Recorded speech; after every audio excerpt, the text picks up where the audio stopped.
নমস্কার, আমি তুষার, দার্শনিক জ্ঞান ও প্রকৃত সত্যের বিশ্লেষক। Philosophical knowledge analysis of Real truth. দার্শনিক জ্ঞান ও প্রকৃত সত্যের বিশ্লেষণ করে আপনাদের মনকে হাজারো ভাবনায় ভাবিয়ে তোলা ও গভীর অন্তরালে নিয়ে যাওয়াই আমার মূল উদ্দেশ্য। বন্ধুগণ, আমরা মানুষ, তাই আমাদের শরীর হাজারো ভাবনায় জর্জরিত। এই হাজারো ভাবনার মধ্যে এমন একটি ভাবনা আমরা এই ভিডিওতে ভাবার চেষ্টা করব, সেটি হলো প্রকৃত অর্থে সত্য কি। বন্ধুগণ, প্রকৃত সত্য হলো নাথিং, অর্থাৎ শূন্য, কিছুই নয়, চির অন্ধকার, চির শূন্য। প্রকৃত সত্য বলে কিছুই হয় না, যা কিছু হয় তার বিপরীতই হলো সত্য, যা অস্তিত্বহীন, চির অন্ধকার, আলোর বিপরীত। চলুন সত্যকে জানতে ভাবা যাক। প্রথমত বলি, আমরা যে পৃথিবী নামক গ্রহে বসবাস করি, এই গ্রহে প্রায় 1,00,000 কোটি জীব বা স্পিসিস এর অনুমান করা হয়েছে। এই 1,00,000 কোটি স্পিসিস এর মধ্যে একরকম স্পিসিস, তা হলো সেপিয়েন্স।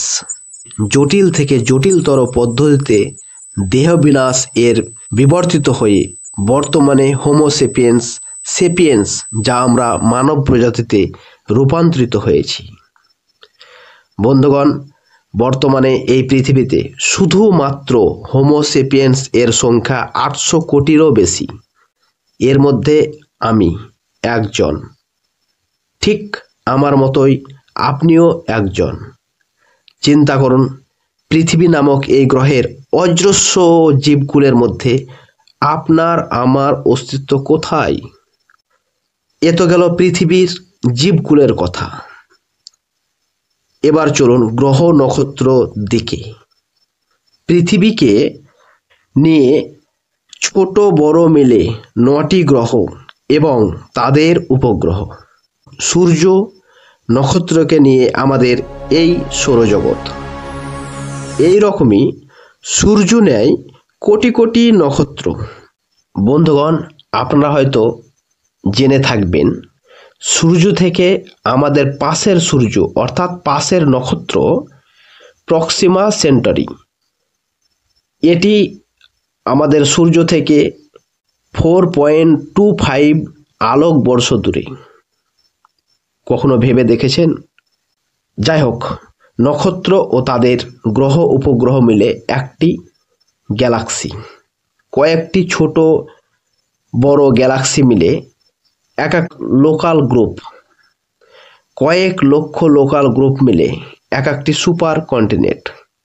এই মহাবিশ্বে অজস্র সুপার কন্টিনেন্ট, যার শেষ কল্পনার বাইরে। তাহলে একবার ভাবুন তো, এই মহাবিশ্বে পৃথিবী নামক গ্রহটির অস্তিত্ব কোথায়? আপনার আমার কথা না হয় ছেড়েই দিলাম।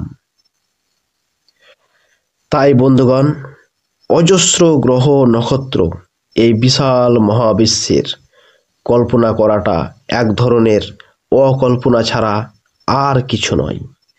বন্ধুগণ, মহাবিশ্বের কথা ছেড়েই দিন, নতুন করে প্রথম থেকে ভাবুন। কোনো একদিন আপনি ঘুম থেকে উঠে চোখের পাতা খুললে আপনার দেখা সমস্ত বস্তু জগৎ এক অকল্পনীয় ক্রিয়া দ্বারা সম্পাদিত। স্বয়ং আপনি নিজে এক অসাধারণ, অতুলনীয়, অবিশ্বাসনীয় আবিষ্কার। ভাবুন, আপনি থেকে আপনার সমস্ত বস্তু জগৎ, এই মহাবিশ্ব এক অবিশ্বাসনীয় আবিষ্কার ছাড়া আর কিছু নয়। কি আশ্চর্য, ভাবুন। বন্ধুগণ, আমার কথা শুনে আপনাকে আশ্চর্যিত মনে হচ্ছে, অবাক হয়ে যাচ্ছেন। চলুন আরও ভাবা যাক। বন্ধুগণ, আমাদের ভাবনা, কল্পনা, দেখা, সুখ দুঃখ, হাসি কান্না, অনুমান, যুক্তি, তর্ক, সিদ্ধান্ত ইত্যাদি সব কিছু আমাদের ব্রেন দ্বারা পরিচালিত হচ্ছে। অর্থাৎ আমরা ও আমাদের ব্রেন বস্তু জগতের মধ্যে সীমাবদ্ধ থাকায় তাই আমাদের সমস্ত কল্পনা ও অভিজ্ঞতা বস্তু জগতের মধ্যে চলমান ধারায় অব্যাহত। চলমান সময়ের কারণে সমস্ত বস্তু জগৎ যেমন চলমান, তেমনি আমাদের দর্শন ও জ্ঞান এবং সিদ্ধান্ত প্রতি মুহূর্তেই চলমান। আমার কথা বোধ হয় আপনার বুঝতে অসুবিধা হচ্ছে, তাই সোজা করে বলি। বন্ধুগণ, জটিলভাবে না ভেবে সোজাভাবে বিশ্লেষণ করা যাক। ধরুন আপনি মহাশূন্যে গিয়ে এক গ্লাস জল চাঁদের মাটিতে ছিটিয়ে দিলেন। তখন দেখবেন সেই গ্লাসের জলগুলো বিভিন্ন শেপে অর্থাৎ বিভিন্ন আকার আকৃতিতে চাঁদের মাটিতে আচ্ছন্ন হয়ে পড়বে। আবারও আপনি আর এক গ্লাস জল নিয়ে একটু দূরে সরে গিয়েই ছিটিয়ে দিবেন। তখন আপনি দেখবেন প্রথম গ্লাসের জল আর দ্বিতীয় গ্লাসের জলের শেপগুলো বা আকার আকৃতিগুলো পুরোপুরি আলাদা। অর্থাৎ চাঁদের মাটিতে পড়া দুটি গ্লাসের জলের শেপ, আকার আকৃতি ভিন্ন ভিন্ন। এর কারণ হচ্ছে প্রতি মুহূর্তে পরিবর্তিত হচ্ছে সময়ের সাথে সাথে। অর্থাৎ এই বিশ্ব ব্রহ্মাণ্ডের প্রতিটি বস্তু কোনো এক সময়ে কোনো এক মুহূর্তের ক্রিয়ার কার্যফল ও ওই মুহূর্তের কার্যফলের পরিণতি। আপনি, আমি অর্থাৎ সমস্ত বিশ্ব ব্রহ্মাণ্ড, সমস্ত বস্তু জগতই সময়ের সঙ্গেই চলমান ধারায় ধাবিত থাকায় প্রতি মুহূর্তের কার্যফল প্রতি মুহূর্তে ইউনিক, অর্থাৎ একের সঙ্গে একের কোনো সম্পর্ক বা মিল থাকে না। তাই প্রতি মুহূর্তই পরিবর্তনশীল, পরিবর্তিত। তার সঙ্গে আপনি, আমি, সমস্ত বস্তু জগৎ, জ্ঞান, দর্শন, সিদ্ধান্ত, যুক্তি, তর্ক সমস্ত কিছুই পরিবর্তিত এবং পরিবর্তনশীল। মহা বিশ্বব্রহ্মাণ্ডের কোনো এক সময় কার্যফল আপন মনে প্রশ্ন করছে, প্রকৃত সত্য কি? বন্ধুগণ, প্রকৃত সত্য হলো নাথিং, কিছুই না। অর্থাৎ এভরিথিং এর বিপরীতই হলো সত্য। কারণ এভরিথিং কার্যের পরবর্তী ঘটনা, আর নাথিং হলো কার্যের পূর্ববর্তী ঘটনা। পরবর্তী ঘটনা ঘটুক কিংবা না ঘটুক, কিন্তু পূর্ববর্তী ঘটনা অবশ্যম্ভাবী ঘটবেই, নতবা কার্যের অস্তিত্বই থাকবে না। তাই চিরসত্য কিছুই না, চির অন্ধকার, চির মিথ্যা, চির অস্তিত্বহীন। পরবর্তী ঘটনা পূর্ববর্তী ঘটনায় এক রূপ। দ্বিতীয় সত্য হলো সমস্ত জগৎ, এভরিথিং হলো কোনো দুর্ঘটনার ফল।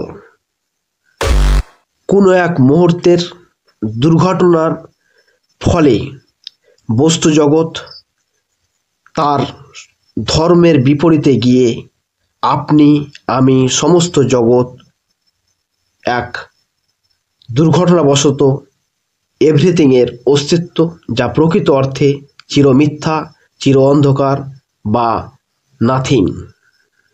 বন্ধুগণ, প্রকৃত সত্য এই কারণেই নাথিং, এই কারণেই মিথ্যা কি প্রকৃত সত্য সেটা বস্তু জগতের ধর্মের বিরুদ্ধে কাজ।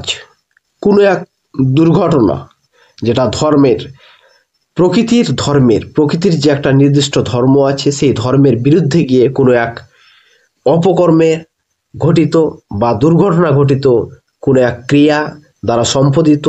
তাই প্রকৃত সত্য চির অন্ধকার, চির মিথ্যা, চির শূন্য।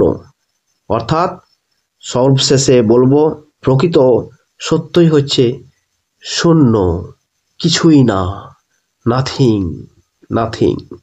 বন্ধুগণ, ভাবুন, গভীরে গিয়ে ভাবুন, আপনার ভাবনাও নাথিং, চির মিথ্যা, চির অন্ধকার, চির শূন্য। তবুও ভাবুন, এই ভাবনাই হলো জ্ঞানের প্রথম স্তম্ভ। বন্ধুগণ, শেষ করার আগে আপনাদের কাছে আমার অনুরোধ, যদি আমার এই ভাবনা আপনার মনকে ভাবিয়ে তোলে তবে একটি লাইক ও চ্যানেলটি সাবস্ক্রাইব করে পাশের বেল আইকনটি প্রেস করে সঙ্গে থাকবেন। ধন্যবাদ।